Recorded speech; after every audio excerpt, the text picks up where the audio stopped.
My mom told me not to talk to strangers on the internet, but I'm glad I didn't listen. We are the Certified Noonas, your sisters in the love of Asian entertainment. Hi, I'm Amanda. I'm Jessie. I'm Natalia. And I'm Sky. And it's that time again, everyone's favorite episode, where we go on about some of the stuff that we have watched. Dun, dun, dun. That's right, it's time for what we're watching again. Every month, the people, they ask, they clamor to know, what have our eyeballs been feasting upon for the past month? So, we're gonna talk about that, and we each picked two things that we were like, yeah, we were watching it, it was pretty good. And then we're going to tell you all about them. And then we'll do a rapid fire at the end of the right, other we'll stuff end with just random stuff that we've also watched, you know. Just in case you were like, oh, I wish one of them was watching. We might have been. We might have been. And this is not a comprehensive list. Just for God, no. Yeah. It really isn't. If this was a comprehensive list, we'd be here for a while. Oh. This is a would be real, a full week of stuff. Yeah, this is like highlight reel energy, okay? Like, and here's in case you're kind of newer to to listening to the podcast, there are some times within the year that like all of us are kind of lower watching numbers, just where like we don't even watch quite as many Asian dramas during a time period, so we don't have as many. But it seems like we're all more, we're in a time that trending we're all towards watching. watching more right now. So that's why we have a lot to talk about. Mm-hmm. So we're gonna start off with every time we randomly decide what order we're going in. So the Google's random number generator has given us our order today, and first off, we are starting with our good friend Sky. Sky, what is something you've been watching? Something I've been watching is Queen In-hyun's Man, or it's also alternately known as Queen and I on a lot of the platforms right now, just so you know, and I'll probably talk about that here in a second. I picked Queen In-hyun's Man as my 12 for 12 challenge for the year 2012, and so I picked that up probably a couple weeks ago now. I binged through it super quick, and I really, really, really liked it. Way more than I even thought I was going to. Probably people who know me are like, of course you liked it. I mean, Shocker. Shocker. It is, like, it feels very 2012, which is, but not in a bad way. You do not get 2012 lead male energy. You just get 2012 like fashions and stuff, like always fun and some of the tropes, of course, but mostly just the fashion, the hair. The hair. The hair. So in case you don't know what Queen In-hyun's Man about, I'm not going to really spoil much for you, but I will say time jumping back and forth a lot, so it's not like it's a one-time jump situation. There's a thing that makes him jump back and forth, and it's not really predictable for quite a while. So that, to me, that adds a fun level of uncertainty to what's going on. In general, I like time hop stuff, so like that's why, of course, I like it. I didn't know that about this drama, and as soon as you said it, I was like, oh, that sounds like a Sky show. Yeah, I thought it was like a one-time time hop, and it's not. Like, no, I will say it doesn't like change time. Like, it's not this really nebulous, difficult thing, but I'm just saying he goes back and forth, and sometimes it's a very oopsie situation. So, what I like about it is I like fish out of water trope stuff a lot, but what I really like with fish out of water is when it's an intelligent fish out of water person. And he is, because he's like a Joseon era scholar dude. So he actually learns super quickly, but also like certain things would be, of course he can't read Korean right out of the gate because he reads Chinese letters. So the machinations he's able to pick up, like he finds a Korean tour book in Chinese, and so that just like made him learn super quick. And then he just holes up in a library and starts just reading everything. So I get a big kick out of that, and just he of course doesn't know what half the words going on are, so that type of stuff just tickles me a lot. But even I will say, if you're only into time jumps that stay in the present a lot, it does have a lot of back in his original time too. They are following certain plot lines with that. So if you are like really, really not Seigeki, like if that's something you really don't like, you do spend a fair bit of time back there. So that's like a warning if that's just not really your thing that you want to watch. Super cute, super romantic. It is very lovey-dovey. They're super cute together. Trying to think what else to say about it without ruining anything. They actually dated afterwards They for a did. while. He confessed at very publicly. Very publicly. Embarrassingly Some sort of press conference so. or something. Yeah. I can't even bring myself to go watch that because I would be too neither. cringy. No. Like, No. it'd be one thing if they were, like, still together or something. Yeah. If it was like their romantic marriage story, but no, they broke up Well, like a couple months after that. It was a couple years. Okay, It was a couple years because he went years. into the military eventually. Oh, Like, it was that's this whole fair. thing. Fair So, enough, fair She was enough. I fine, mean- fine as long as I don't have to see you. I guess it's cool. It's just one of those things that you're like, oh, I don't know, public announcements of that in real life, that Maybe stuff the cringes me enlistment out super thing bad. like was his like catalyst. Like he's like, oh, I'm actually going to be like gone for a while. Yeah. You know. He'd Figured be gone anyway, now. so if she rejected him, he'd have time to get over it. Private. I mean, so good for him. He dated Yuna. Who gets to date Yuna? He got to. Also, Kim Won-hye is in it. Just Shocking. We haven't had a Kim Won-hye really in a while. Like I feel like we haven't. yeah, I feel like he was in a couple of these that I watched. I kept seeing him. I was like, oh hi, Like, oh hey, there you are. There you Um, are. So it's really, as far as I'll put a spoiler. It does end happy. So it is one of those. If you need to know, it's a happy ending. There you be. Now, does this storyline really make sense? Probably not. Listen, But it is a time hop drama. What do you need to? require of it? Expect of it. Come on. Like, you have to pick and choose what you're wanting from a drama like this. I will say the second lead actor guy, he reminds me of the second lead fella in Love to Hate You, but he's not that dude. He's not that actor. He looks very similar to him though, and his character, that actor plays a lot of douchey characters and a lot of other things, and this character is that same type of like super douchey actor dude. Like that's the character. So it felt very similar to that. It kept reminding me of that actor, but it's not him. In case you're wondering. So I watched it on Tubi. It is also on Asian Crush. It is also on Prime Video if you have a subscription to that type of thing, at least in the US. not in Canada. So if you have a subscription and you want to go watch it without ads, the ads really aren't that bad on. I watched it on Tubi. I find Tubi ads not too obtrusive. Like they're not excessive at all. But I binged it so quick that it does start it feels more whenever you're watching. Yeah, when you're back to binging back to it, back. you're like, oh man, I have to stop. Right, like after however many episodes, you're like, oh no, it's the same ad again. Yeah, But, yeah. so I really loved it. It's it's going in my favorites. I don't really have a good number system for like where it lands on my favorite of all time thing, but it definitely is the type of thing that I was going and seeing if there's any merch available for a darn 2012 show, which I'm accepting my fate with that. That's just not going to be a thing. That's fine. But yeah, I really encourage anyone, if that seems like your thing, yeah, go check it out. I think you might like it. It is very romance heavy. Yeah. So It is pretty beloved. yeah, it's just something I had never given time to go check out. Yeah. Cool.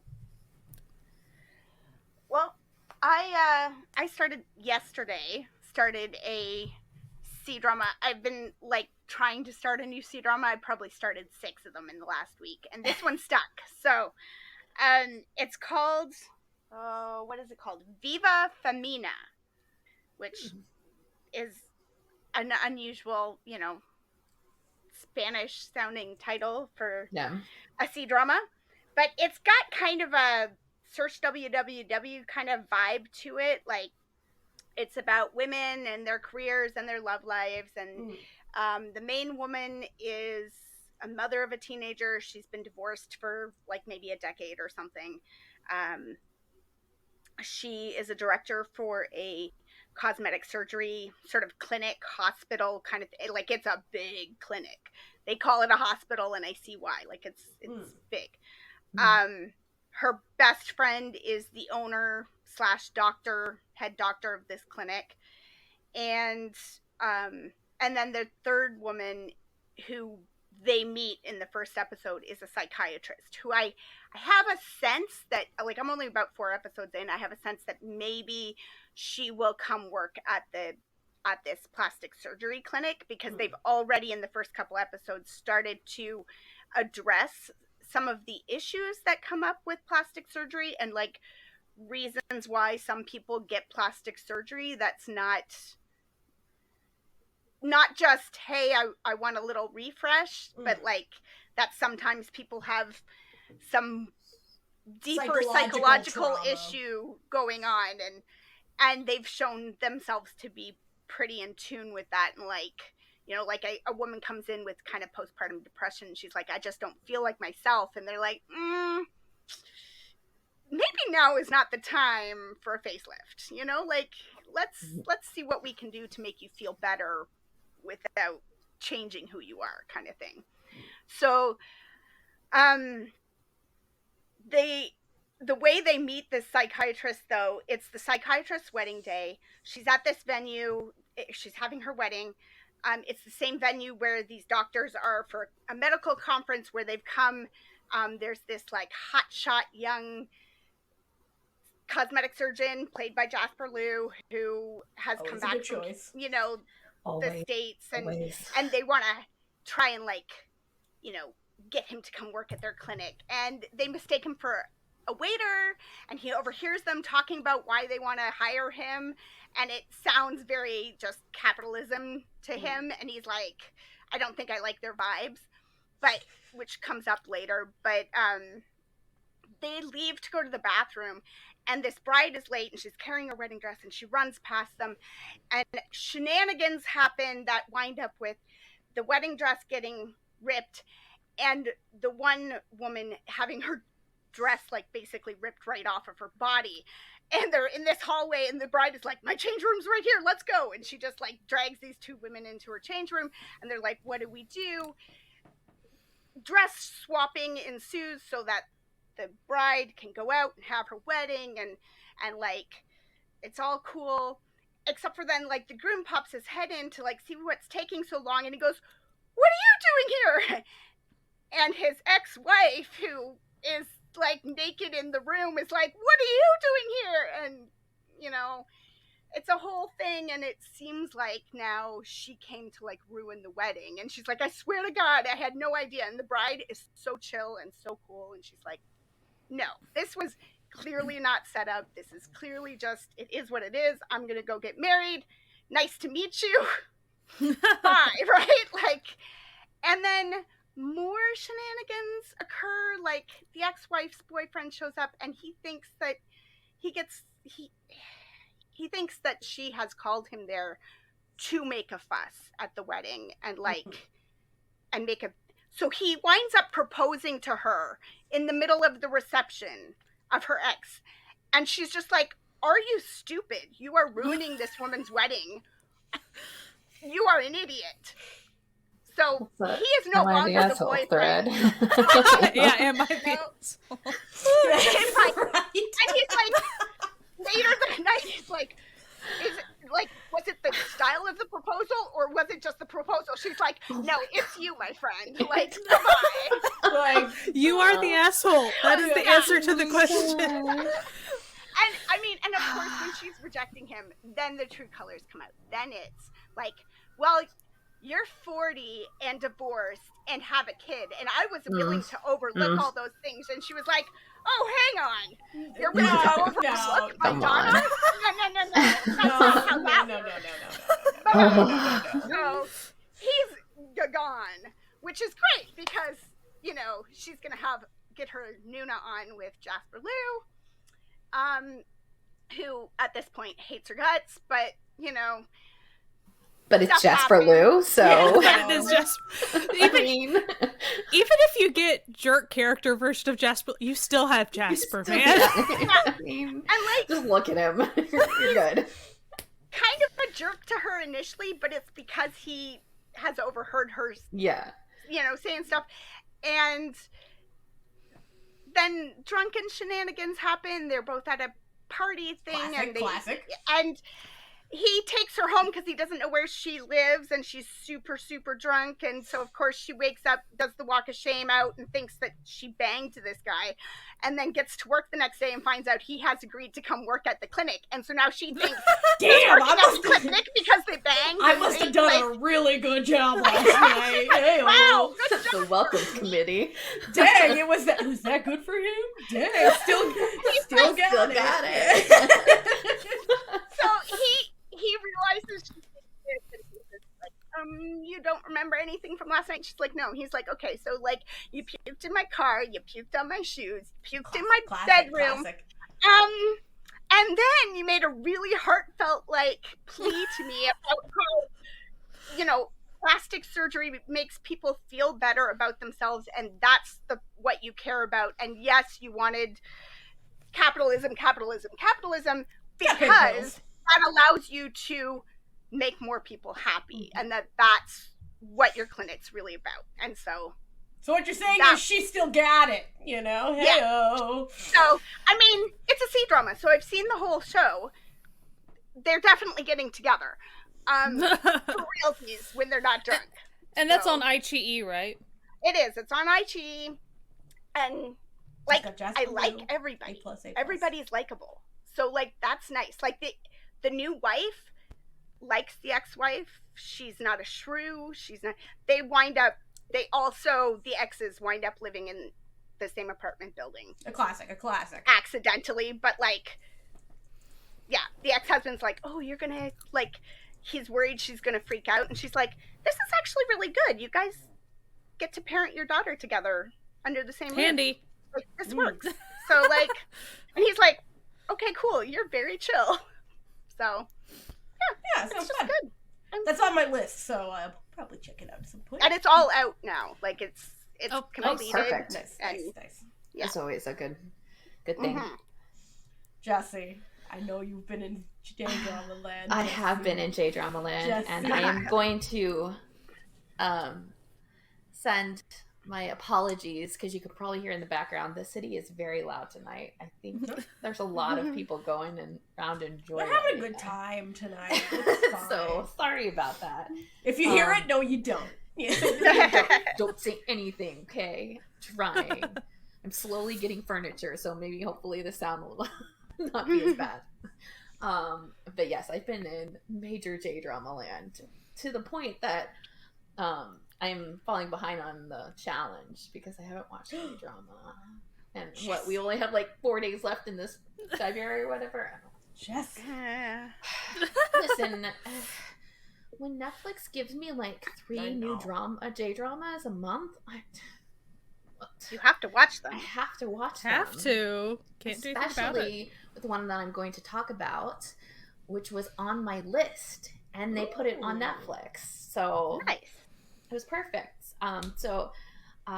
The show is called Dearest as the English title, and it's Saiai, Saiai as the Japanese title. It originally aired at the end of 2021, and the reason I had put this on my list is because of the actress that is the main actress. Her name is Yoshitaka Yuriko. She's been in a good amount of dramas, but I always pick her dramas, so she's unofficially my favorite Japanese actress, possibly. I mean, I see her in the cast, and I put the drama on my plan to watch, so I guess that makes her my favorite. Let's just go with she's my favorite. She was in The Reason I Can't Find My Love. I know I talked about another drama that she was in where it was like a office drama where she was big on like leaving at the right time, and the whole drama was about like, you know, not overworking, that sort of thing. She's just great. But Dearest is about it's kind of complicated to describe because it's a mystery suspense light thriller murder thing, where there is a murder that happens in the town that she and this one guy live in, and they're kind of like, they're flirty. He like lives at the dorms that her father manages. It, I can't figure it out. I think the dorms are still high school. I can't figure out the age, but it's not like terrible. And there's a murder that happens there, and she's tied to it somehow, but nobody knows how, and like she doesn't even know how. And it kind of like flash forwards in time, like 15 years later, when things are happening again, and like that case kind of is brought to life. And she is now she moved to Tokyo to live with her mother because her mother and her father had been divorced, and she moves there, and she's, the mother's this rich person, and so she kind of like lives there while the guy stays in town, and then he makes his way up as like a cop. So like when they meet, he's a cop and she's kind of embroiled in like controversy, and you're trying to figure out what happened with the thing, and they're also madly in love with you, and it's got a lot of angst in it, and I really enjoyed it because of that. And because angst. I'm an angst person. Also I thought the mystery was kind of interesting too, because you don't like, you get a lot of like the what you're like finding out about things is when the characters are finding out about them too. So it's not just like you like the person's like remembering the thing. It's like it's them like remembering it for the first time, so it's like brand new information to them too. So I really liked how that kind of like devolves through the series, and it just was really like good. I'm so glad that it was, because I had it on my list for such a long time, and then Netflix was like, "Hey, that would have been really unfortunate if it was bad." It I know, but I mean, like, I literally like binged it within 2 days. I was just like, nice, hit play, sleep a little, start it up again. Go work, get home, immediately press play while I shovel food in my mouth. I will say that there's a little bit of like trigger warning for sexual assault. You don't see a lot of it. You also don't see a lot of like the murder stuff that happens. So like if you are not big into things with that sort of thing, you might be into this drama because of that. It is central to the case, and there are things that are going on and that sort of thing. But like, it's not like it's what the show's about, but it's not like, it's really about these two connecting, kind of like, you know, being on like opposite sides, and him being so like ingrained in her family too, because he was really close with the father, and she has a brother that he's really close with, and that sort of thing, and him like trying to do the right thing as a cop, but also like it's her, you know, just that kind of like angsty goodness that just I really enjoyed. Yummy. Yes, I was just eating it up. I was like, okay. You know, it's got some family intrigue too, I guess, if you learn into And that. how long are the episodes? Like an hour long, 10 episodes, 10 or 11 episodes, yeah. So a little bit longer than a normal J-drama, because usually they are around 40, 45 minutes. But I flew through them, so I think if you're kind of into the mystery suspense kind of area, you're gonna really like it. And I mean, like, it says thriller on my drama list. I would say it's not, like, it's more to suspense and the mystery involved, as opposed to it being like a true thriller. But it does deal with a little bit heavier stuff, so it's not a, you know, happy comedic thing. But do you think it'll go on any of your favorite lists so far for the year? Or? It might. I really did enjoy it a lot, but I mean, we'll see. It's you know, I had a lot of really good hits. I also, this was around the time when I like had Connect 2, and so like I had a lot of dramas like back to back where it was like that hit really well. Nice. They just did announce that they are doing a Korean remake of it. I don't know when that's gonna happen. Potentially soon, but I mean it's already listed in my drama list. But yeah, there's nothing on it. But like I did see also like news sources talking about it, which it can transfer. It's a standard story, so it's not good. It's not one of those that like couldn't transfer over to Korean. Yeah. But you should watch the Japanese first because I loved it. Also because that's on Netflix and we have to keep telling, even though they're giving it to us, we have to keep telling. We have to reinforce the behavior. You have to reinforce the behavior to get them to keep doing it. Keep on liking it. Keep on like showing interest. Netflix is douchey in a lot of ways these days, but if they give us at least some of the things we want, we have to.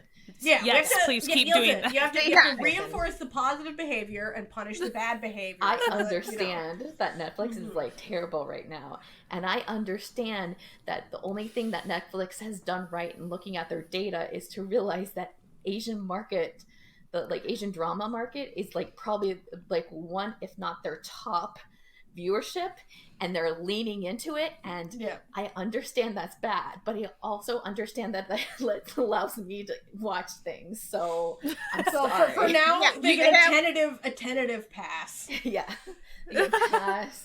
I know the whole password sharing thing is a thing, and I get it, but would I get my own password and my own subscription if I have to? Yes, because of the J-dramas. But like still. Because where else are you going to get J-drama? Like, really? Yeah. You got to fight for them. I guess now Disney, Hulu's giving them to me too. So That's true. They're all fighting now. So good. Fight over those J-dramas. Yeah, fight over me. That's what you want. Take my money. I will gladly give it to you for J-dramas, seriously. Natalia, what are you watching? Okay, so I've recently been haunted, okay? And I've been haunted by a nose, all right? So I was like, what are you talking about? Okay. And then I realized I remembered. And then you remember what the fuck I'm talking about. So I'm not even going to talk about this drama. But we're talking about different drama. But I watched a drama, and this guy had this nose in this drama. And I was like, dear God, like, his nose, it's such a striking nose that I then got into, like, debates with lots of people whether we thought that was his real nose or if it was a fake nose. Like he got a nose job. Doesn't matter. End of the day, doesn't matter if it's a fake nose or real nose. But it's such, like, a striking nose that's just so prominent on this man's face. I could not conceptualize that he would have asked for this nose. You know what I mean? But, like, everyone's like, but I don't know. It looks like an enhanced nose. Anyway, but then ever since I started having this debate, Aichi was like, oh, you want to watch more of his dramas? Here, like, in your recommended is just this guy. Just this guy. And this guy's name is, his Lu Zhang. And I watched him the entire drama of Perfect Mismatch, which literally just dropped like 3 days ago, okay? And I watched the whole fucking thing, alright? I watched the whole thing. How many episodes? 24. It's not that bad, Yeah, but it's 24. Okay, but I say like a couple days ago, it did drop on like on Valentine's Day. So I like a week, okay. The plot, it's your standard plot, okay? There's like Mad Lib's plot? Yeah, there's like this plucky little martial artist, Eastern medicine doctor who gets sent to the big city by her, like, master, who's like, go deliver this letter to this guy that I know, and he'll, like, take care of you in the big city. So she, like, goes, and it turns out that this guy is, like, the grandpa of this CEO. It's always a CEO, right? And this grandpa's like, oh, your master saved my life, and because of this. So then the grandpa's like, I know what I'm gonna do. I'm gonna make he has 3 grandkids, okay? He has the CEO's younger brother, and their cousin, who's a himbo. himbo swimmer. He's like, I'm gonna hook up this lady with one of my grandsons, preferably the oldest one, the CEO guy. And then, so to do that, I'm gonna give her a job at the company. Well, at first he was like, I'm gonna adopt you as my daughter, and all three of the grandsons were like, no, we cannot have a 20-year-old aunt, okay? Stop with this line of thought. And she's like, yeah, no, I just want a job. So then he makes her, like, in charge of the oldest grandson's, like, health and wellness, because she's, like, an Eastern medicine doctor. And shenanigans ensue. Of course, he's got childhood trauma. He's real tsundere. It's a perfect setup. Listen, there's corporate shenanigans. They, of course, have to go to the countryside, and there's only one bed. Like, it has literally whatever you're looking for in this sort of drama, this show has delivered. So it's like, I gave it an 8 out of 10. But the reason I gave it an 8 out of 10 is because it was a very good depiction of its genre. Do you know what I mean? Like, and so it was, yes, sometimes it just hits right. Yeah, if that's what you're looking for, this is a solid 8 out of 10. C-drama, CEO, plucky country girl. You know, she's so plucky, everyone loves her. She befriends all the secretaries at work, and they have like a fun club. Oh no, there's like a rich girl who's been in love with him, whose dad owns a bunch of shares in his company. Like, it's literally, like someone's trying to like do a hostile takeover. Like, it has everything that is standard, but that nose.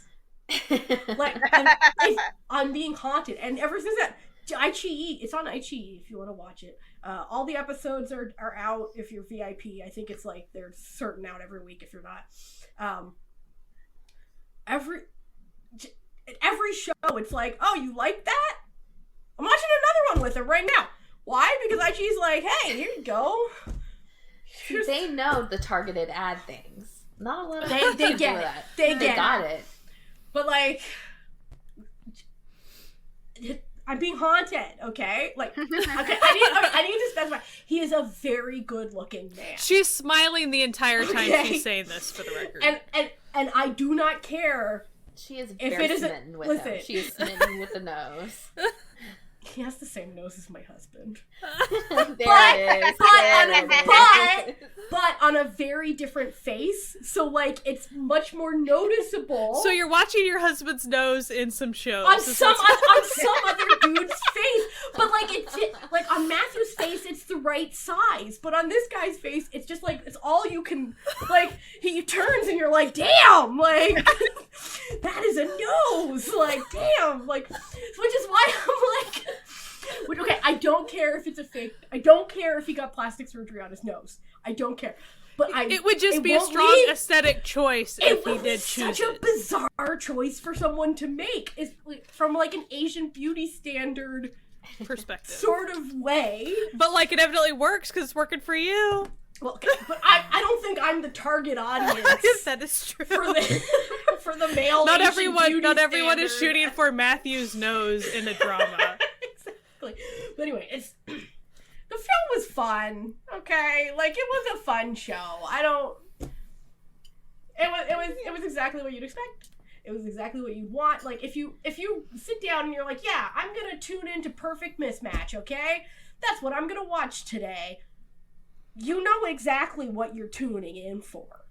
It's not like you're like, ooh, I hope there's some thrilling turns and plot, like sudden plot twist. Like, no, there's not.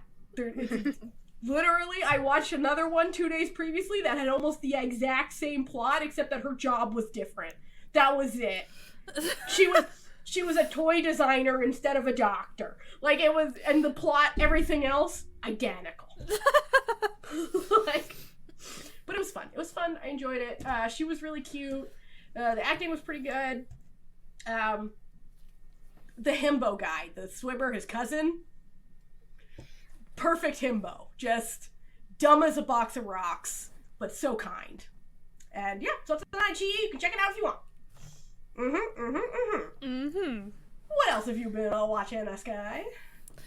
So I'm squarely in an era right now. I'm watching a lot of Ji Hyun-woo. I do blame Queen In Hyun's Man. I didn't get into that earlier because I only had 7 minutes and I could go on and on. Yeah.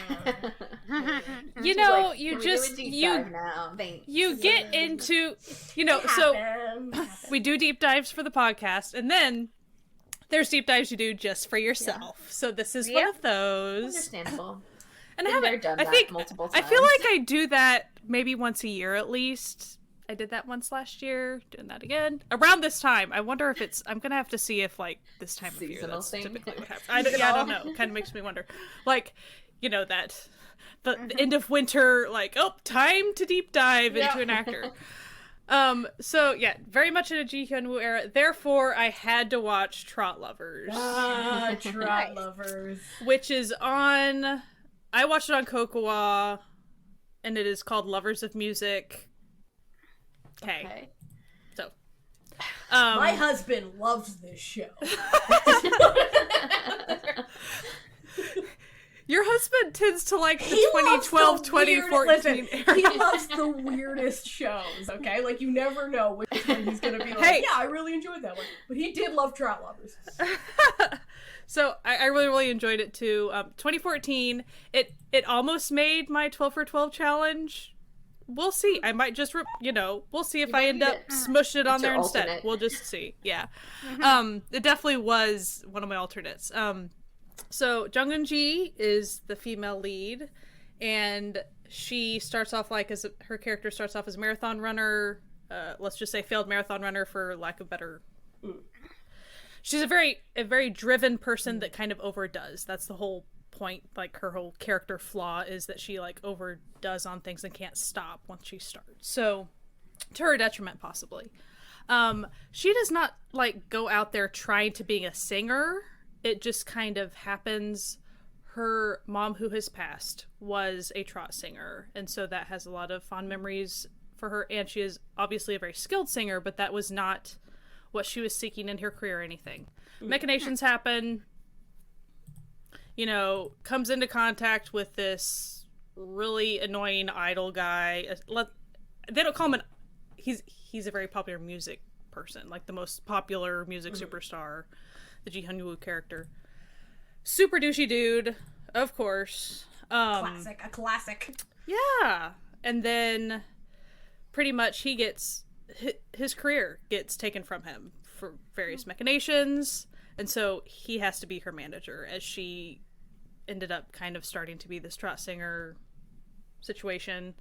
She's very good. She is a singer. In case you don't know, she is an actual singer. Yes. She sings trot music within the show, and it's beautiful each time. None of that is on the OST because probably licensing issues, if you're wondering why. Yeah.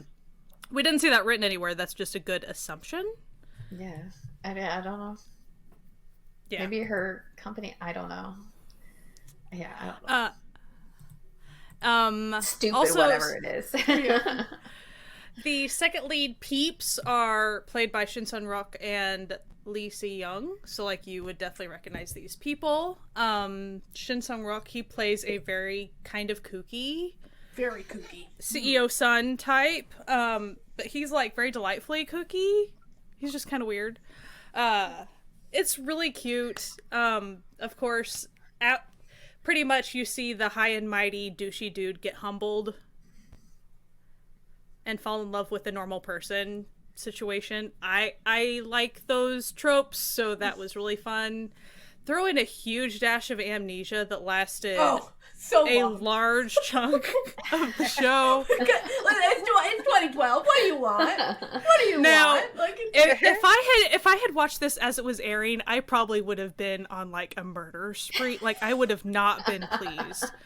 But if you're binging it, it's not really a problem because you're gonna get out of it at some point. Yeah.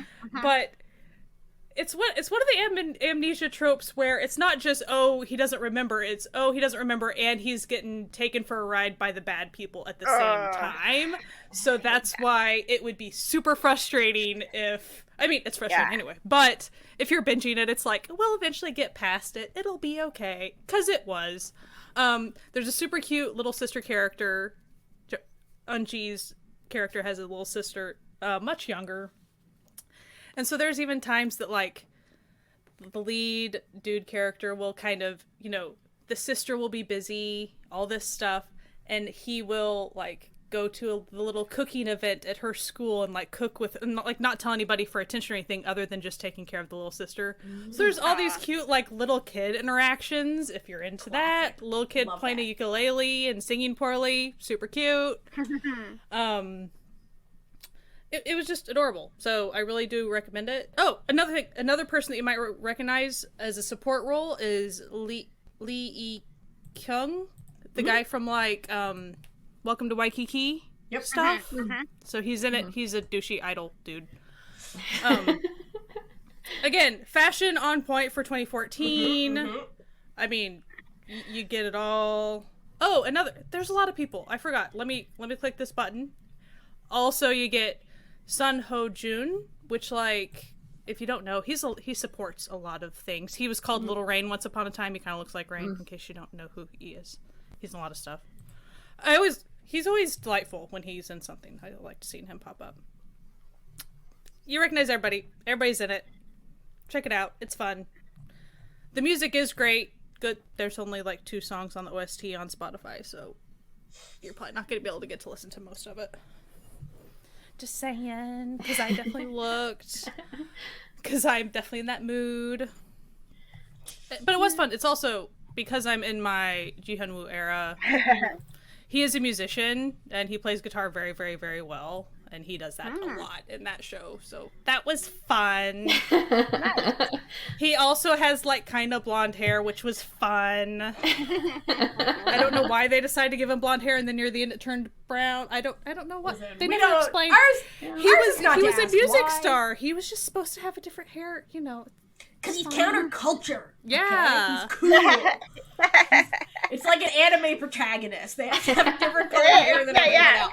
I mean, as far as about it. Is Trot Lovers believable? No. It is very, I'm not saying it's Macjong level, but there's some plotting and things that are almost that far. So, like, it's one of those you just buckle in for the ride type shows. It is not realistic whatsoever. So do not come in if you're thinking, oh, this is going to show the way things... No, it's not going to. No. Yeah. But I think it's probably a few other places, but I did watch on Cocoa. I would imagine it's on Viki, probably. I mean, I don't know. It's a lot of places, more than likely. Cool. How about you, Amanda? I, this morning, started watching Moonlight Chicken, which is a Thai drama, starring my beloved Earth and his bestie, Mix. So, if you don't know, they are a Thai Kujin couple. They were in Tale of a Thousand Stars and a body swap thing last year. And they're really good friends. They were good friends before they started acting together, and they just have great chemistry together, really enjoy each other's company. So it's just fun to watch them. I've only watched the first episode, but golly, like, they're really selling me on this cheating, and it's very disappointing to me. Like, okay, I've watched 6 episodes. Yeah. You've been, spoiler alert, you've been bait and switched. Oh, okay. Bait and switched. Glad to hear that. So it is very much set up in the first episode, like, one of Mix's character has had a, one night stand with Earth, and everything they set up suggests that he is deciding to cheat, and you're like, okay, but okay. I mean, what's weird in this drama is that, okay, Earth is 29. He's like 5 years older than most of the actors in this, and there's a couple of 18-year-olds playing high school students. But they all call him Uncle, and he's supposed to be playing a guy in his like late 30s, and you're like, very youthful looking late 30s, just really seared by the lines of time. This man, yeah. He has been blessed.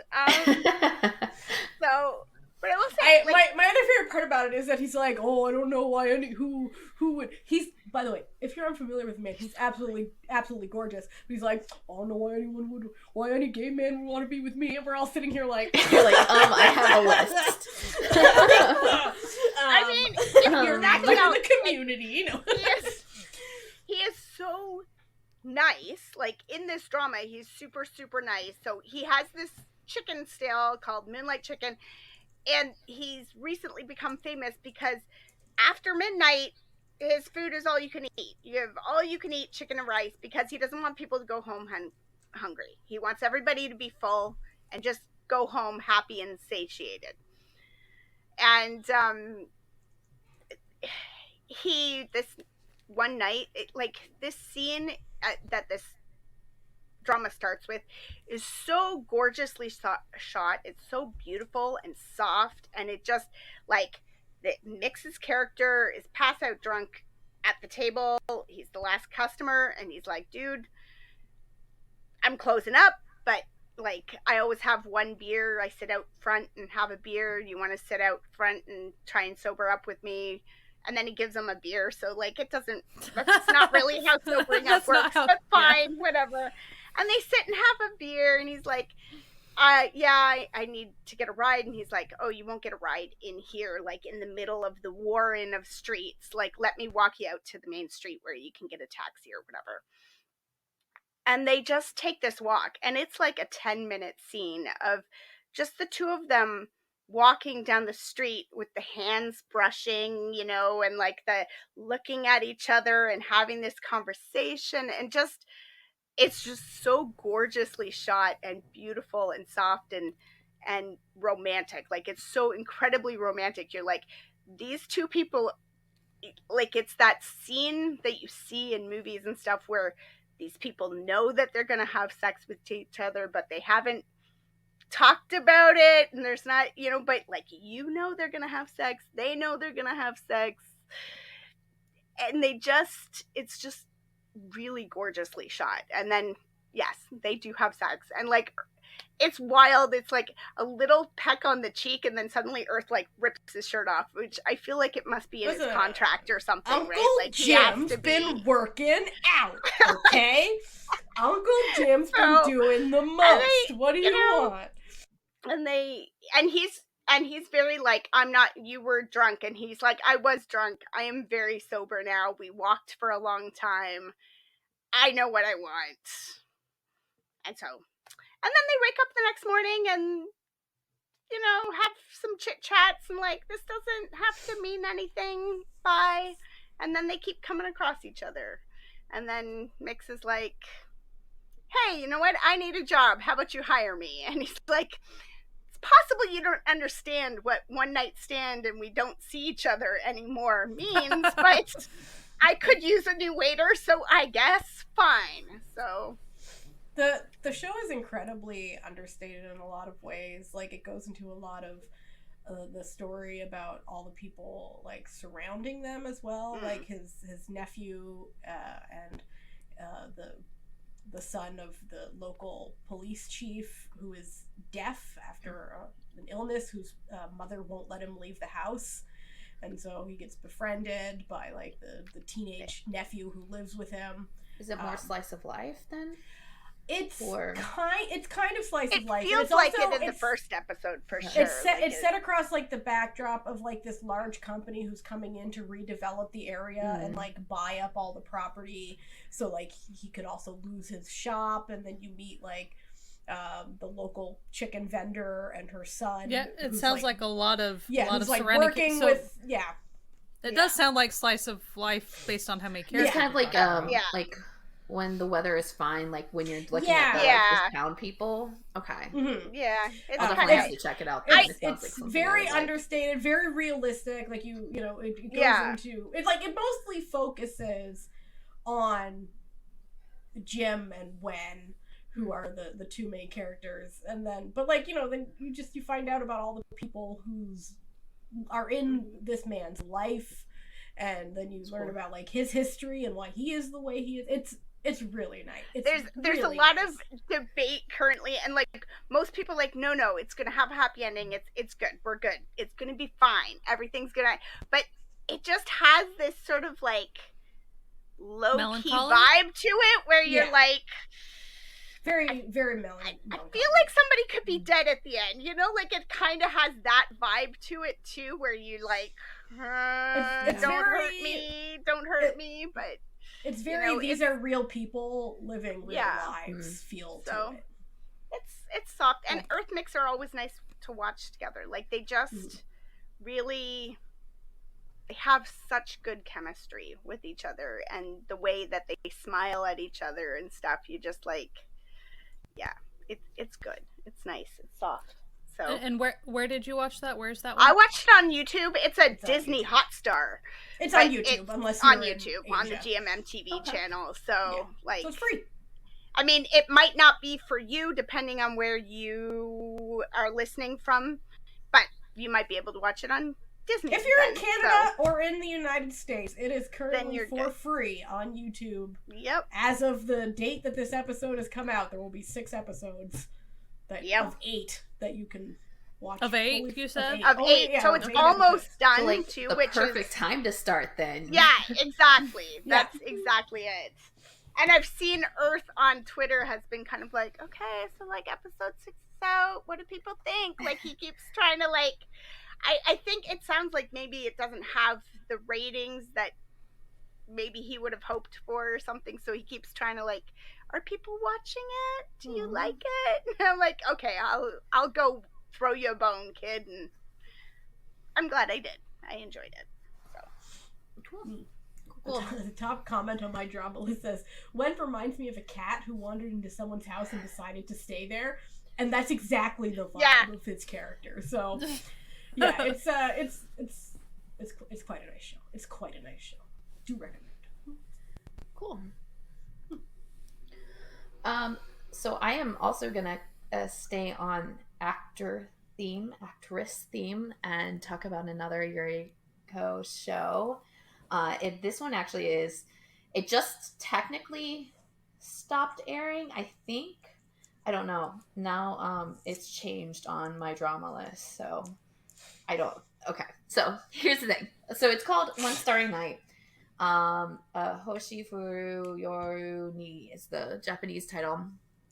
It started airing on January 17th this year, which is around the time I put it on my list. And I had been going through my list randomly a couple of days ago, and then saw that there was a Viki logo in the little watching thing, and I was like, what?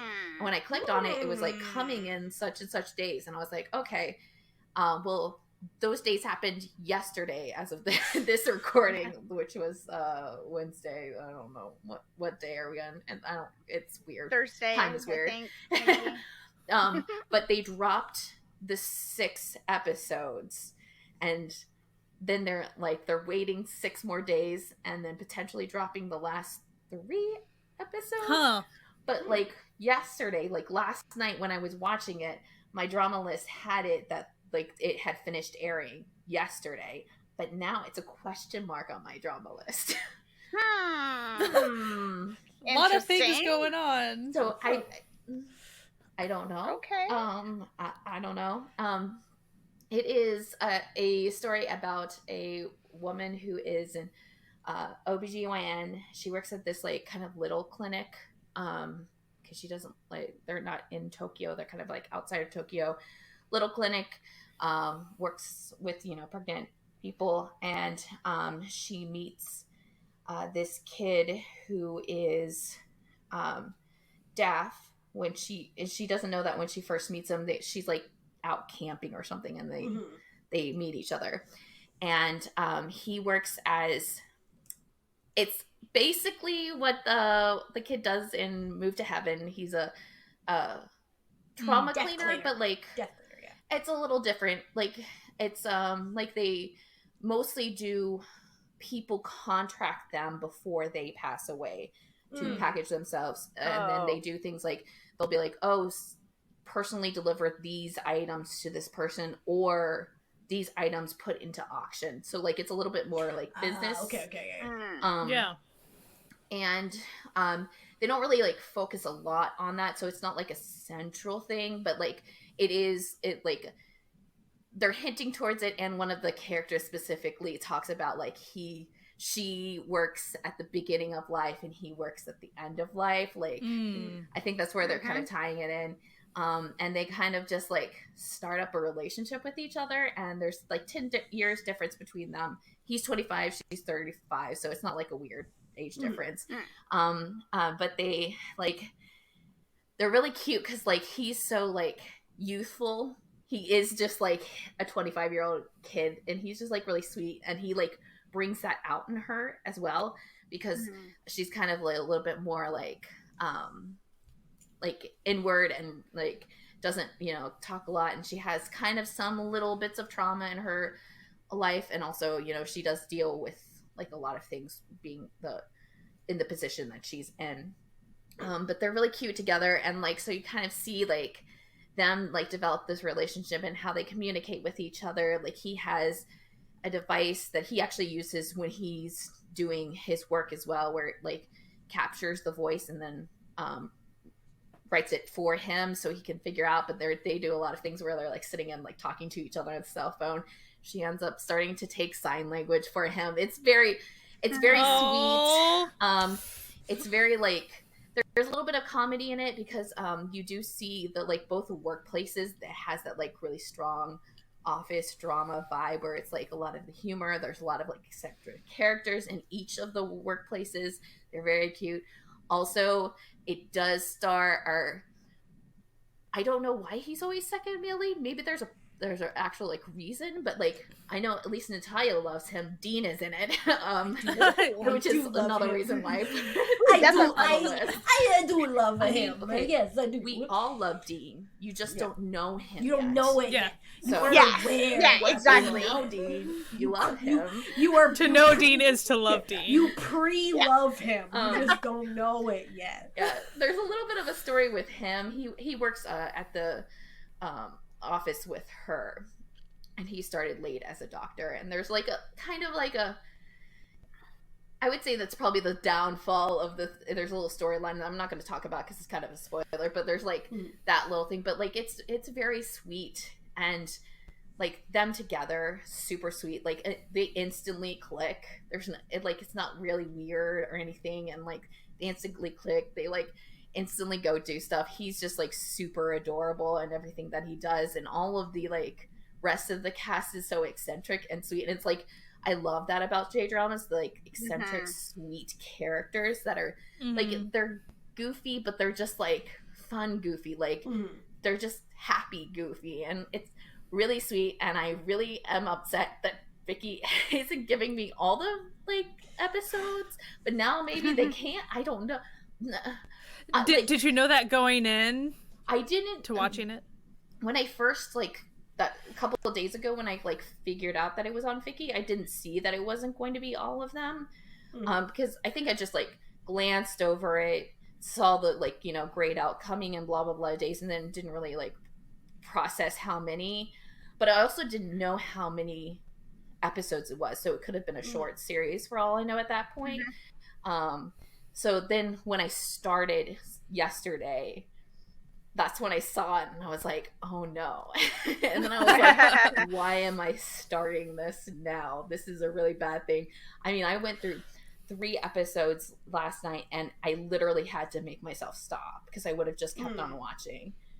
Like it's at the point I'm like, I wish we weren't like recording today because I would have continued watching. But then I, you know, get up to like episode 6 or whatever, and then have to wait a couple more days, and I don't want to do that. But when you're in the drama flow and you actually have to stop yourself to like function as a human. Yeah. But I do think most of the people on this podcast, if not all, you all will like really like it. It's very like, sounds really good. What it like I've seen of it is super sweet, and I love them together, and they're just like so much fun because they really embrace him being kind of like you know, young and youthful, and like so he like he jokes around with things, but she like just takes it. Like there's this whole like thing where they're talking about like how he found like this porno video like in the like one of the cleanings, and it's like a treasured thing, and they were like goofing around talking about it because one of his coworkers knows sign language, and they all three of them go to a bar together, and she just like rolls with it, and you like you expect her not to be that way, but then she's like just fine. And yeah, she's like, well, I look at vaginas all day, I don't know what you want like, from me here. Same, friend. Same. But I'm sure they're gonna probably do a little bit more with his like side of like finding people with the trauma cleaning stuff. But I don't think it's gonna be like a specific thing like Move to Heaven is like in that sort of respect. But won't be as make Natalia cry. I don't think it'll make you cry. You don't know. You never know though. It has some episodes left. Things don't really make me cry. But God, Move to Heaven. No. I mean, it's possible, I guess. What was the name of this one? Again? What did you say? One Starry Night, I think. On a Starry Night. On a Starry Night. Okay. Yeah, and it's Vicky. I'm sure you could find it elsewhere if you tried. Yeah. Well, I guess maybe that's what My Drama List did. They just switched it to Vicky's airing schedule, so it still is the 9. You know, J dramas are usually around 10 or, you know, so episodes. Usually. But yeah, I'm really liking it. It was like a surprise that like Vicky, I did not know Vicky was gonna have it, and I was like, because I do that thing where I like just put things on plan to watch, especially J dramas, and there's like, I know there's probably like a 98% chance I'll never get around to like finding a place that has it or anything, and then it just like happened, and I was like, oh, okay, perfect. and also not perfect because I have to wait for things. And also, you try to not get your hopes up whenever you don't know if it's going to be somewhere that you can. Yeah. But yeah, if you're looking for something that's like a really sweet like romance, I think this is it. I will say there is some stuff about babies, so maybe Amanda, I don't know. It's still like it's still sweet, but there is, I mean, like she deals with stuff in her job. Yeah. But it's not like a full on plot. All right. No. I think it's pretty safe. It's not like, you know, it's not like somebody's murdering babies. Like it's not like no. or anything. I've like, already watched a show that's no. Listen, that show does exist. It's not this show. Not this. Okay. So give it a try. I think it's so sweet. I just love them together. They're so much fun. I just like love it. I'm just like, it's a very like, you're like, oh, that's so sweet. That's so sweet. I'm falling in love. All right, Natalia, what's your last one? To continue the disability trifecta, I watched a movie, and I kind of wish I hadn't watched it, because if I hadn't, I could have recommended it for our Patreon movie night, because I think it would have been perfect for it. But I digress. How would I have known this? Anyway, I watched it on Tubi, but it turns out it's everywhere. It's on Viki, it's on Asian Crush, and anyway, it's called My Bossy Girl. And let me present the scene, okay? So there's a dude. He's a himbo, but he's not like other himbos, because he's also a PhD. Yeah, he's also a PhD student in mechanical engineering. So he's like really smart in one specific way, and he also has an anxiety disorder where he has panic attacks anytime he tries to drive a car. This comes back. Okay. So while at this school fair, he's running a like free bike repair booth, like a volunteer bike repair booth where people can come. Anyway, meanwhile, there's a girl, and she's in a wheelchair, played by Lee Elijah. She's the best, and she's currently she wants to join the archery Paralympic national team. So she's like a killer archer in a wheelchair, and her wheelchair breaks down, and he's like, I can fix your wheelchair. So he fixes her wheelchair, and then she's like, well, I gotta buy you a coffee. And she's like, how much do I owe you? And he's like, oh, you don't owe me anything. It's free. It's a volunteer booth. And she's like, well, I want to buy you a coffee. And he's like, I can't have coffee before I eat anything because coffee's for after you eat something. If you drink coffee before, you're going to get sick. And she's like, so do you want me to like buy you lunch? Oh. Yeah.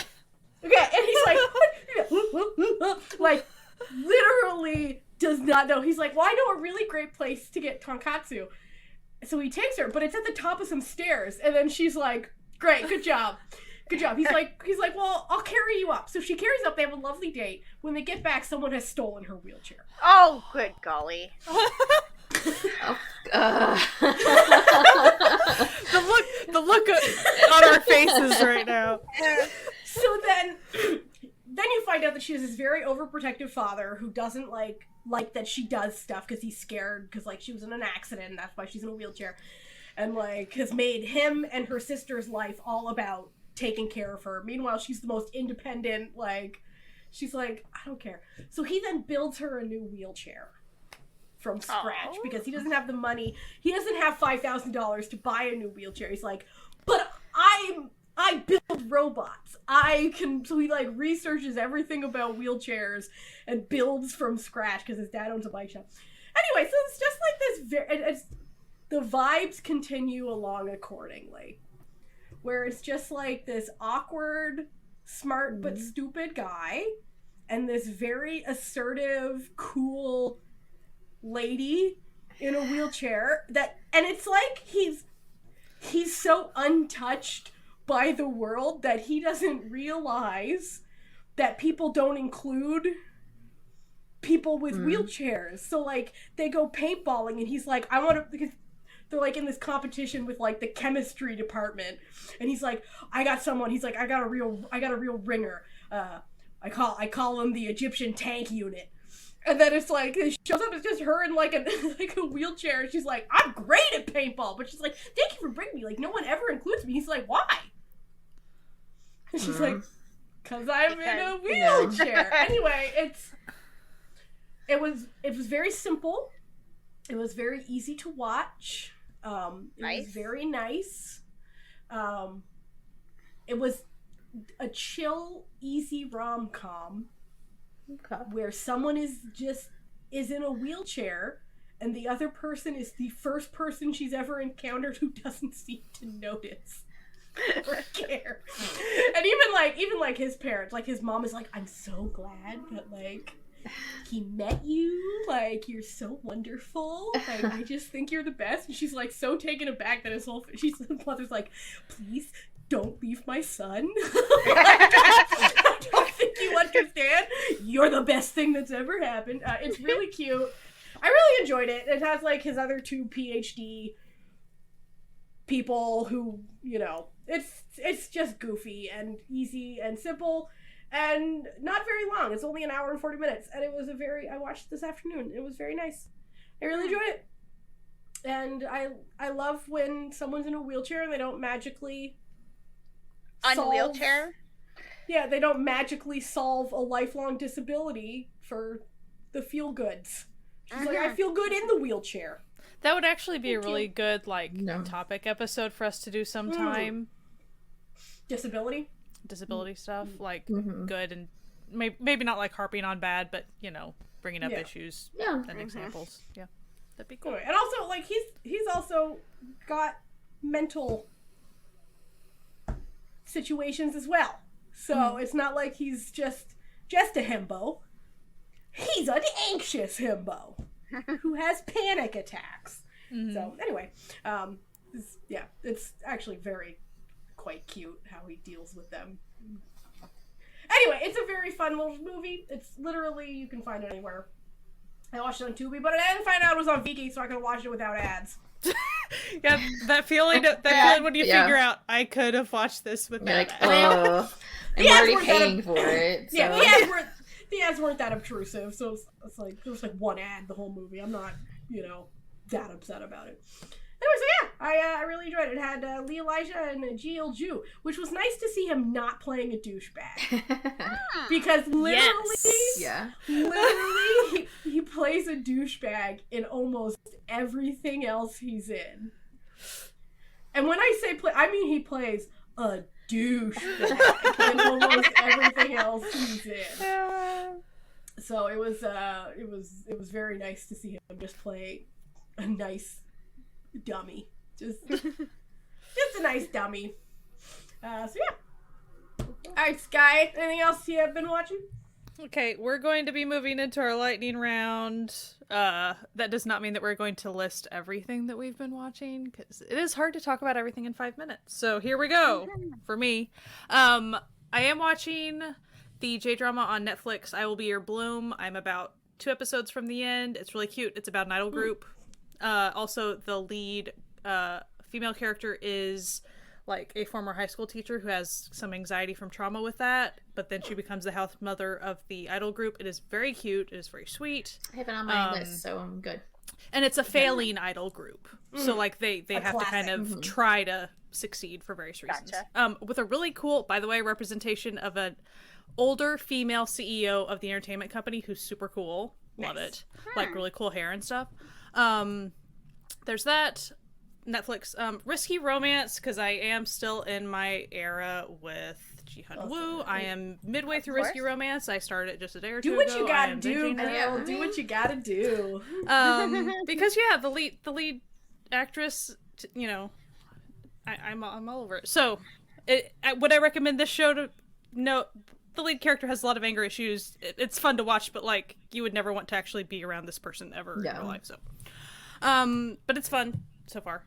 Our Blooming Youth, I'm watching. I am probably 4 episodes in. I will say, if you're thinking, so I would not call it a mellow. There are some comedy vibes, but only like the secondary couple. It's kind of weird. So far, kind of weird with that. Definitely not comedy the whole time. So, really good. Really neat female lead character and what she's up to, and she's very smart and investigative of things and very interesting with that. So I don't want to spoil any of that, but cool so far.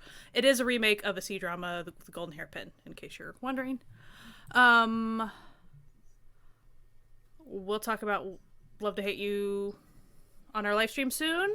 I'm not done with Crash Course in Romance yet, or whatever. I'm over halfway, though. I'm still enjoying it. I still don't love the whole, like, emphasis on how private tutoring is so important to the success and all the pressures of education. Like, it's really kind of suffocating, and to see kind of all of the mothers' machinations of that is not... I feel like it's accurate. It's very... I feel like it's accurate, but it feels like it's discordant with, like, the cutesy side. It's fine. You have to accept it as a part of the show, because it's a huge part of the show. So it makes sense with the jobs that people are doing. It makes sense. I'm just saying it's not my favorite part of the show. I'm also watching Granting You a Dreamlike Life. I think I watched that a couple weeks ago. I think it's on YouTube. I think it's a C-drama. I'd say it's probably trying to be historical, but it feels so fantasy. I don't know.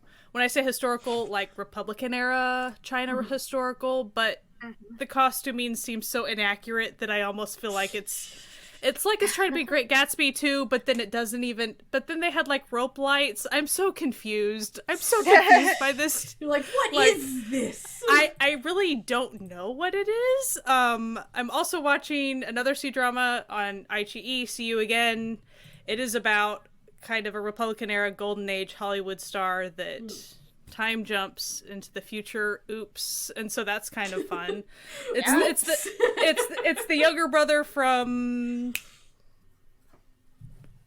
one of the C-dramas that I've seen before. One of the esports ones. Anyway. Sure. Yeah. He's also the second Squid. But not Squid Games, obviously not Squid Games. Go Squid. I'm like, Squid, no. Got there. the brother character that then he's in the second, that actor fella, he plays the, like, golden era of, not Hollywood, but, like, C-drama, Chinese movies, like, black and white movies, silent movies, to where then he hops, I like that stuff, so it seems kind of cool. But coming up against a quirky, modern, present era girl who just does not want to put up with him being a diva and needing to wear, like, suits and stuff cracks me up. So again, Fish Out of Water, I find that funny. Classic. Yeah, I'm also watching a handful of other stuff, but those were the top things. I am really enjoying Risky Romance, though, which is probably, problematic faves. Yeah, you just have them. At least you know they're problematic. Right. Yeah. And really, I'm going to admit, like, the big reason, aside from Ji Hyun-woo, obviously, I wanted to see Lee Si-young, like, in maybe a non-action role. So, like, she's playing a super cutesy, kind of bubbly character, but I wanted to see them act opposite each other, and so I get that with this. Yeah. But as far as it's a medical drama, really not accurate to real life whatsoever. So, like, please do that. It's really, not it's bad with that, but it's fine. So that's mine. How about you, Amanda? Well, like I said, I started a bunch of C-dramas. A few of them might stick. One of them was Perfect Mismatch. So, I didn't get very far into the first episode with that one, but Natalia kind of sold me. So, I started Never Give Up. I don't think it's going to stick. It is the C-drama version of Gauss Electronics.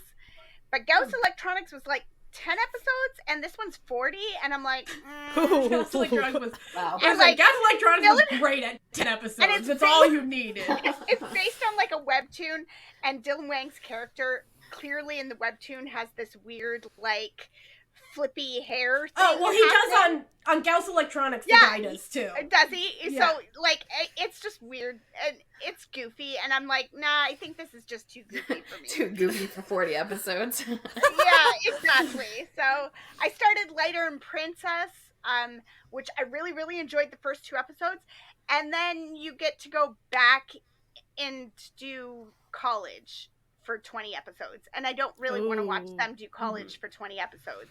I was enjoying the modern story, so I'm just going to put it on hold for now because I'm just not in a college C-drama mode right now. So, but it does look interesting and good, and I hear very many good things about it. I'm still watching Meet Yourself. I'm taking that one nice and slow because it's just chill and cool vibes, and so you're pretty far on that one, though, aren't you? Yeah, I'm like halfway through it. So, but it's another one that's like 40 episodes, and you're like, okay, and it's 40 episodes of nothing happening, which is nice for what it is, but like not really super bingeable.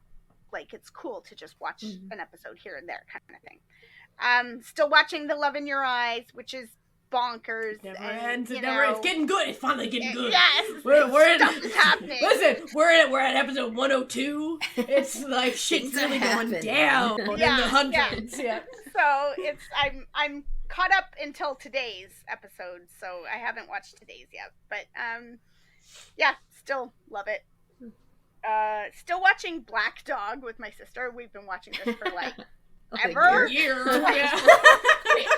We took a little break because we weren't hanging out with each other, and then like we got back together and we started watching Love to Hate You. So we're just taking a little. She's like, "How do we still have episodes left of this?" I'm like, "I don't know. We can just drop it if you want." She's like, "No, we're gonna finish this." I'm like, "Okay." And she's like, "But we'll take a little break." Okay. And I watched As One, which if you listen to our Bayduna episode, I really wanted to watch it but couldn't find it anywhere. It's on Tubi right now, so I watched it on Tubi. Tubi's bringing the noise, okay? Right? Tubi's really killing it. And I mean, it's a sports movie. And while I don't need another streaming service, I'm like, Tubi, let me pay you $5 a month so I don't have to watch ads, please. Yeah. I've been. That's it. That's like, listen, Tubi, just give me this option. Have so much stuff. Please, just let me pay you. And then my other 12 for 12 challenge this month is Shut Up Flower Boy Band, so I'm about 3 episodes into that. I'm not sure it's going to stick for me. It's very good for what it is. I really, I do like it. I just don't feel like I want to watch a high school band drama right now. So, I'm just sort of maybe good. later on. I just don't want to watch it. No. So, so it might just put that back on the hold list for now. But, at least I feel like I've given it a solid shot now. It's not just sort of sitting there in the ether I should watch this someday. I have.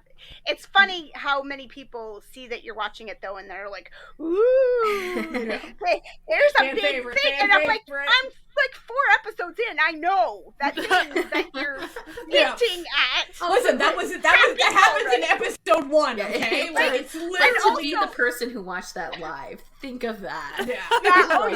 No, listen. I knew going in. I remember watching it and being like. Yeah, I mean, I did that too, but I had I could binge the entire thing, you know. Yeah. So Can you imagine watching it live without any social media too? As it was airing without any social media. No Twitter to go to and be like, "Oh my god!" Imagine being the only person watching it that you knew. So you just had to sit there by yourself and be like, why? Why? Or people are starting it after you, and you're like, I can't say anything, and they're like, oh, and blah blah blah, and you're like, it's like being the first one to watch The Sixth Sense. Yeah, you're just being like, yeah. How'd you like it? I'm not saying anything. I'm not saying it. Yeah, exactly. So that's what I've been watching. Cool. So I started a bunch of stuff. I'm just in my era of watching a bunch of stuff all at once. In shows that I finished, I just want to plug again our Connect episode. We did a hit list, our new murder subunit. We did a really good job on that, if I do say so. So if you haven't watched Connect, the K-drama, go watch it. It's on Hulu, Disney Plus, wherever you are, and listen to our episode. I completed Love to Hate You, and so this episode will be airing after the live. However, I think you should go back and listen to it because Jesse actually completed that show for you. So for you the people. So go watch that. Go watch that replay on YouTube. Yes. Right now. If you're listening to this now and you weren't at the live, you should go watch the replay of the live. Yeah. Cannibal, which was the J-drama, the Cannibal J-drama that I was talking about, I think last month. I finished it. That's all I'm going to say about it because there's going to be a hit list episode coming soon about it. So check out that in March or April, we'll baby. Talk about that a little bit more. I also watch Full-Time Wife Escapist, which we need to do a full episode on. So keep tuned because there'll probably be an episode coming out soonish. And because of this, I am now in my Jen Hoshino era. I've gone back to listening to all of his stuff, and now I'm just watching all of his dramas. So I started MIU 404, which just dropped on Netflix. I think this. How is it? It's good. If you like buddy cop, you'll like it.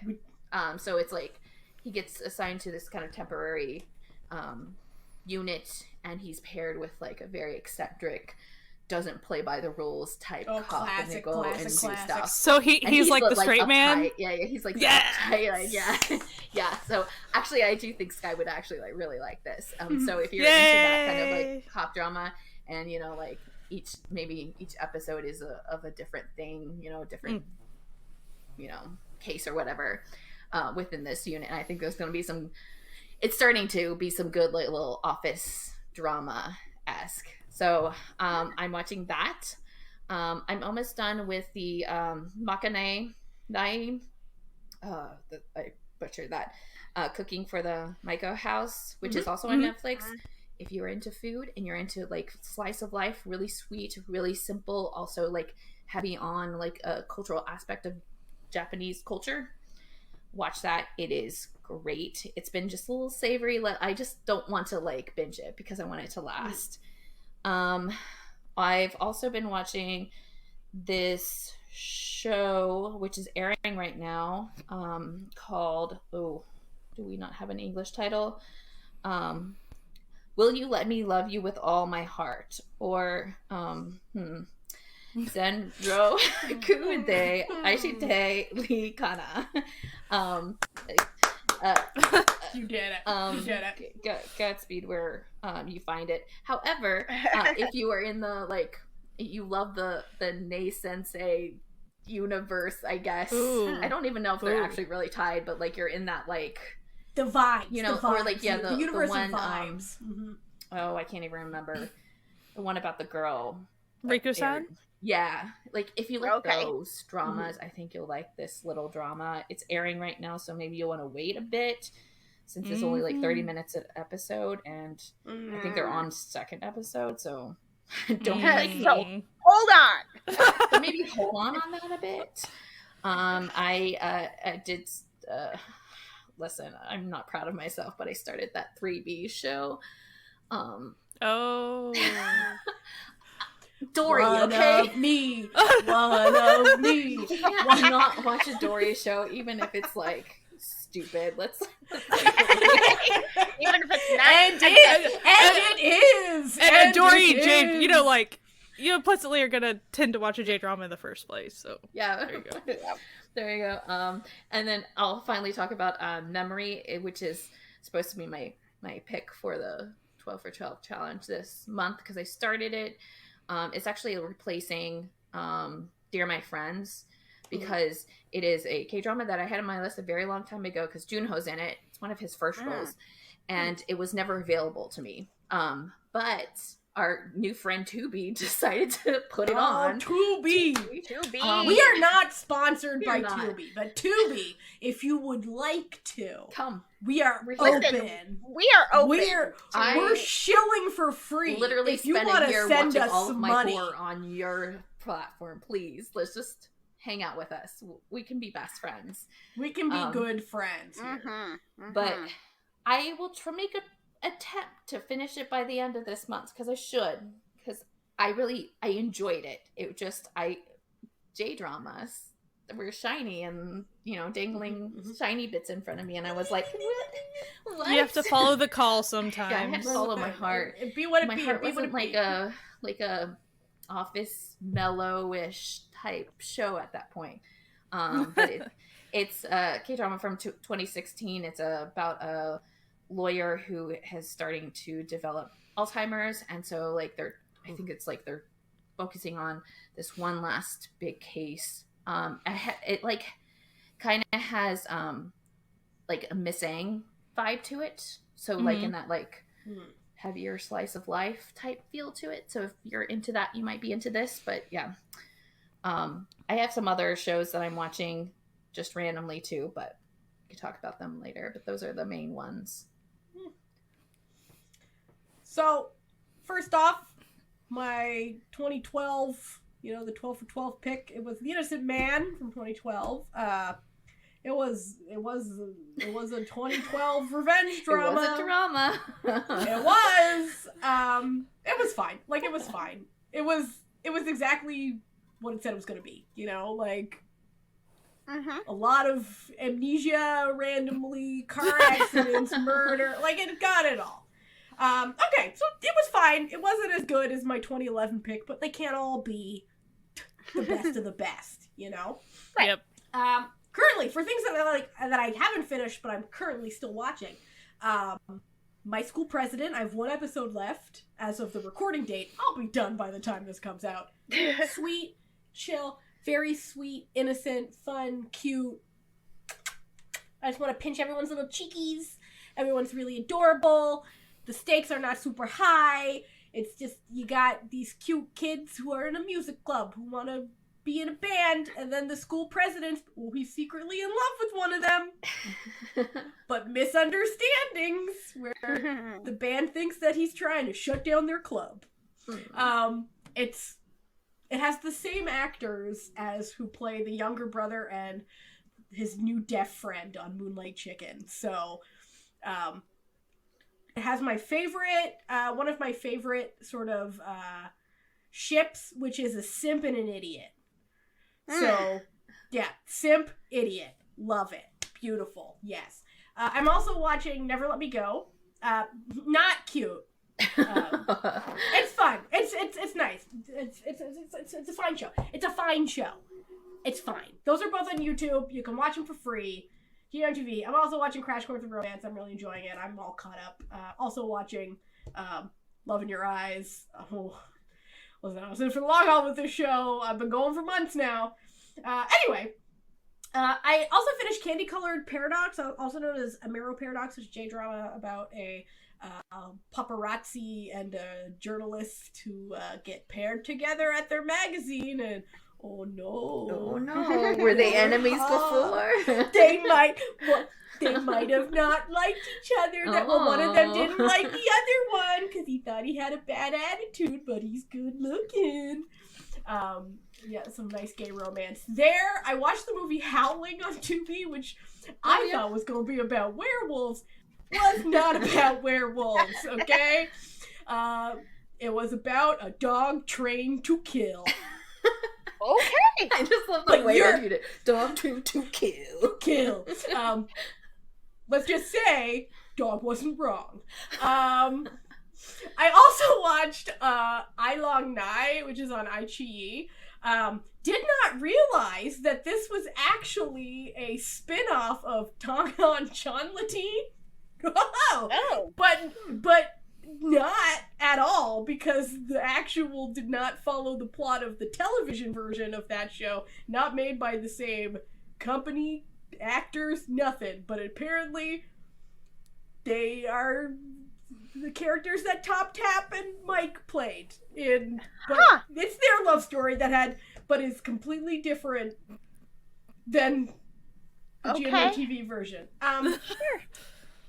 It was fine. It was fine. It was whatever. It was fine.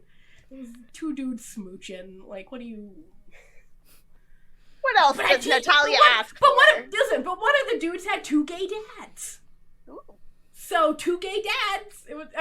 Which led to a funny scene where one of them's like, I don't he seemed to be worried about meeting the guy's parents. Like, what if we won't accept that you're gay? And the guy's like, I have two gay dads.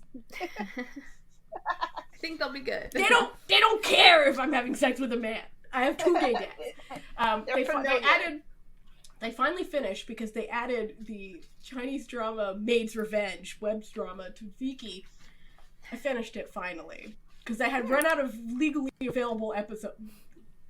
I had run out of episodes with subtitles about 2/3 of the way through. It was fine. You had a lot of fine ones. It was fine. And finally, I also watched. I'm in the process of watching on Gaga Ulala, another Thai drama. It's called I Will Knock You, and I think it's a spoof.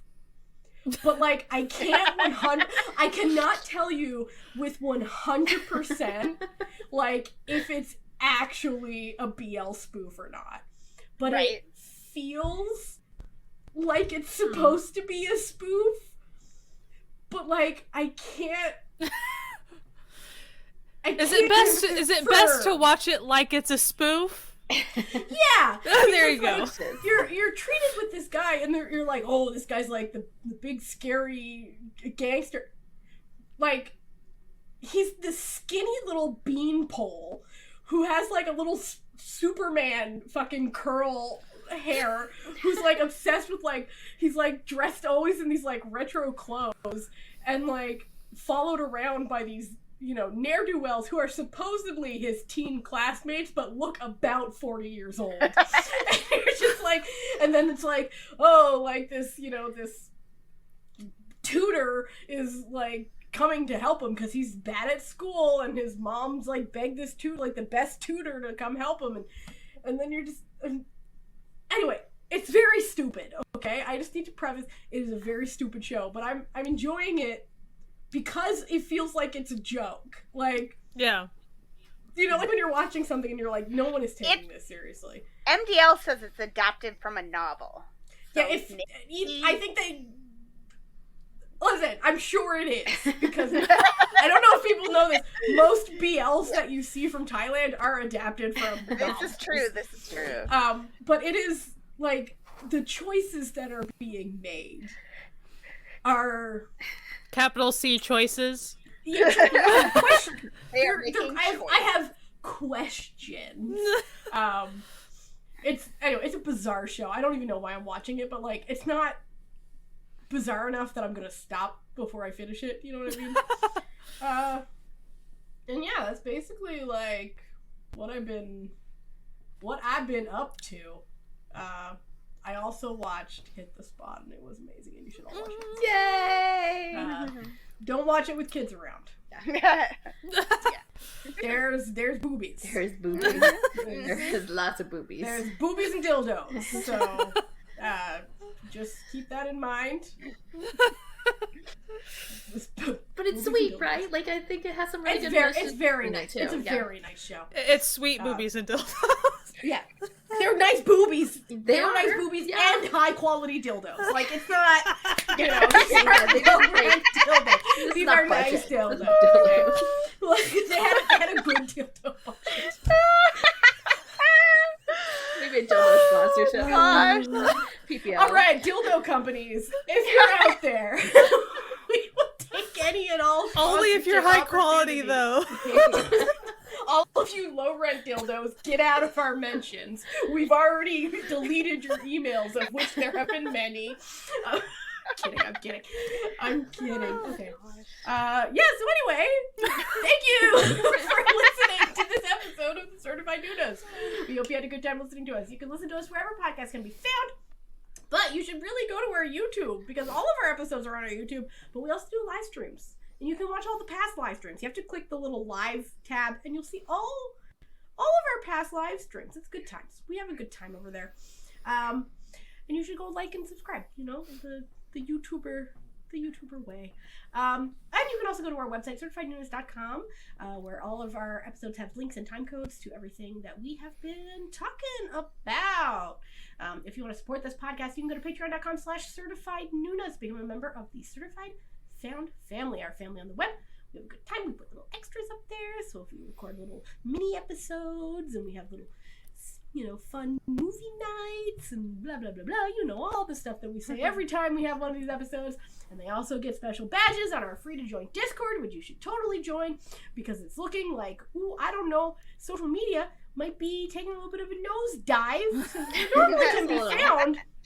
We can normally be found on most social medias with @CertifiedNoonas, our username everywhere.